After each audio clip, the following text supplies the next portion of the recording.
Hello guys, try po natin kung alin yung malakas dito sa kanilang dalawa. So same lang po sila ng modem. Ito ay Huawei B818 263. So titesting natin kung alin yung malakas sa kanilang dalawa. Pareho lang naman silang modem. Ang magkaiba lang ay yung firmware nila. So itong firmware na to is Optus.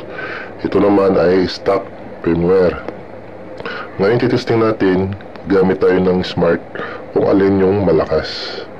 Okay guys, ito guys, titesting natin yung smart. Ito unahin muna natin yung Optus firmware. Itong load na to is unlimited data 299 4599 pala yun.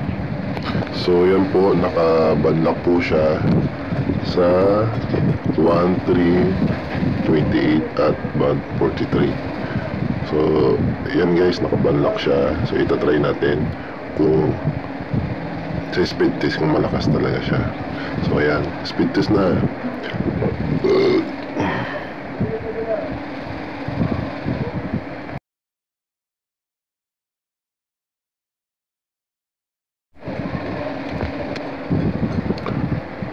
Yun o, baba ng ping o, 20 lang. So grabe ang lakas ng Optus firmware, maabot ng 100.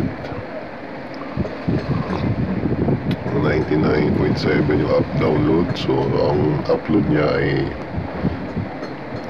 11. So okay na rin, 11. Baba na rin ang ping, pwede na. Try natin ulit ng isa.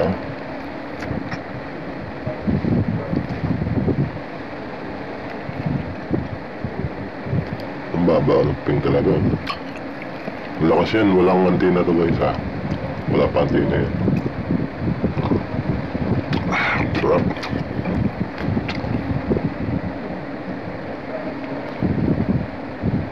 Ayun o, hindi talaga abot na rin ng 100. Mapatak na 100.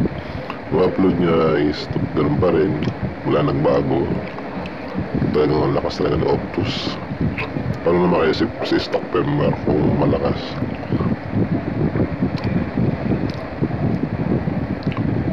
Ito, try naman natin ang stock firmware nito. Ito po yung stock firmware ng band 818. So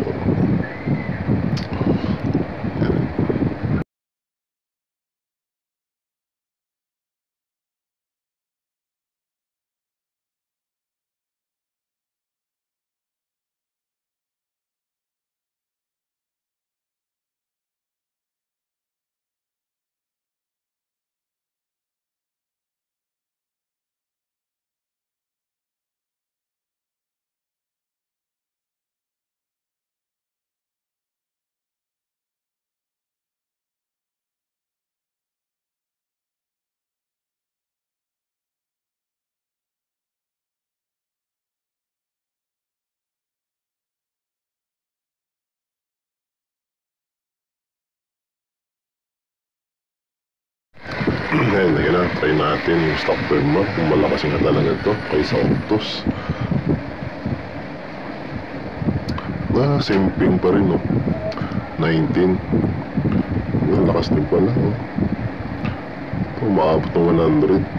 Pero malit na naman ang difference nila. So parang lakas nga talaga niya, no?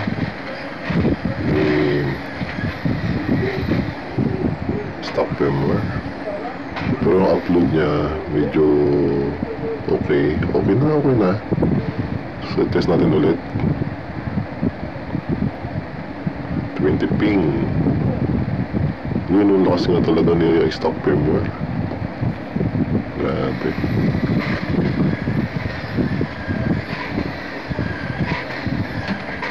Ma 100 talaga. 99.5. Ayun o, halos ano lang. So pareho lang guys. Baka taka kayo, pareho lang. Optus sa stock firmware ay pareho lang speed. Hindi na sila nagkalayo. Grabe ay yung mga resulto. 99 Grabe, lakas talaga ng ban. Huawei B818, grabe talaga. Yun lang guys, maraming thank you sa inyo.